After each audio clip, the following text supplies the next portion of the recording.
ভাঙনকে জয়যুক্ত করতে হবে। রাষ্ট্রীয় কাঠামোর একটা মৌলিক পরিবর্তন হলে আমরা আশা করি শত শত বছরের যে জঞ্জাল, এই জঞ্জাল থেকে জাতি মুক্ত হয়ে একটা সঠিক পথে আসবে। এই সঠিক পথে আসার পরে এই এলাকার বিভিন্ন সুবিধা অসুবিধা আমরা তুলে ধরেছি। এর ভিতরে দু একটি কথা আমাদের ব্যস্ততার খাতিরে আমি খেয়াল করতে পারি না, আমাদের ভাইরা ধরেছে।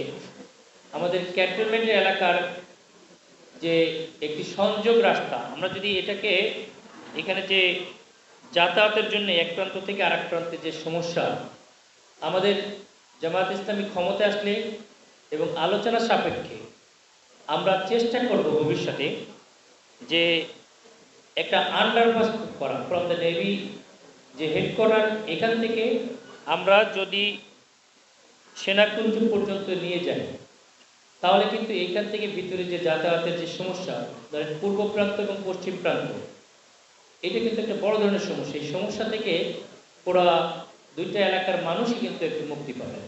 একটা বিশাল একটা অংশের লোক কিন্তু ওই সাইডে থাকেন, তারা সকালেই তাদের কাছে আসা যাওয়া লাগে, স্কুল আছে বাচ্চাদের।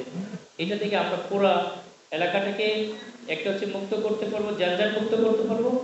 2 নম্বর হচ্ছে যে আমাদের ক্যান্টনমেন্টের যে সিকিউরিটি, এটাও কিন্তু সুরক্ষা হবে এবং আরও সংরক্ষিত হবে এবং সমৃদ্ধ হবে এবং শক্তিশালী হবে। আমি মনে করি সিকিউরিটি ব্যবস্থাটাকে, এটা আমাদের একটা উদ্যোগ থাকবে ইনশাল্লাহ। সেকেন্ড হচ্ছে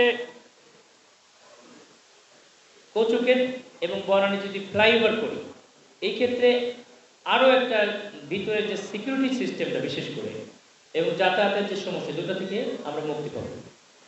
আমাদের এই এলাকায় কাজ করতে যেয়ে আমি বিশেষভাবে দেখেছি যে এই যে মাটিকাটা, মানিকদি, বালুঘাট এই এলাকার রাস্তাঘাটের একটা বড় সমস্যা ছিল। আমরা কিন্তু অনেক অংশে সেটা কারেকশনের উদ্যোগ নিয়েছিলাম এবং কিছুটা হয়েছে, কিন্তু এই এলাকার অনেক ডিপ্রাইভড একটা এলাকা এবং এখানে আমাদের একটা বড় সংখ্যক সৈনিকরাও বসবাস করে।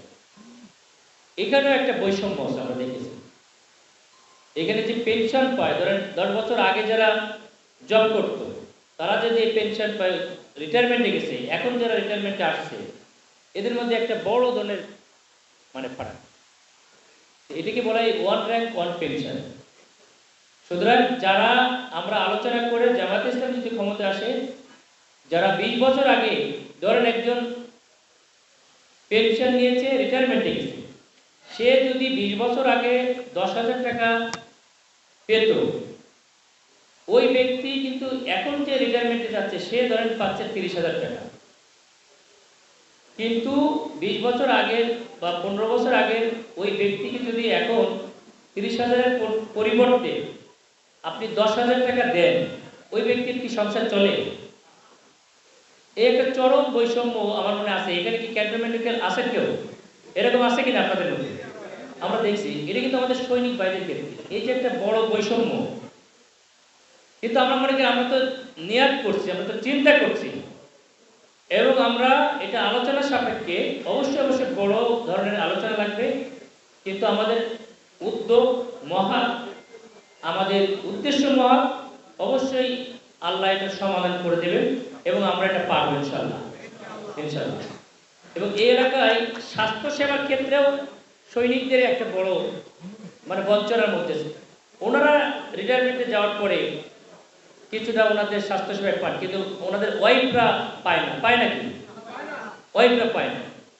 সুতরাং পরিবারের উনি পাবেন কিন্তু ওয়াইফরা পাবে না। এটা তো এরকম বৈষম্য আমরা অন্য জায়গায় কম পাই। এইটাও আমরা এই বৈষম্যটা কিভাবে দূর করা যায়, একটা আলোচনার সাপেক্ষে ওনার ওয়াইফ পাবেন, অথবা ওই এলাকায় একটা বড় এলাকা কিন্তু সরকারি কোনো হাসপাতাল নেই, ওই এলাকায় আমরা একটা হাসপাতাল স্থাপন করে সেই সুযোগ সুবিধা আমরা দেওয়ার চেষ্টা করবো ইনশাআল্লাহ।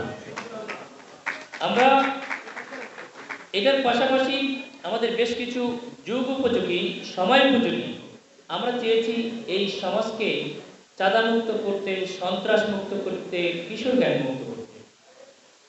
আমরা যুবকদের হাতে কাজ তুলে দিতে চাই।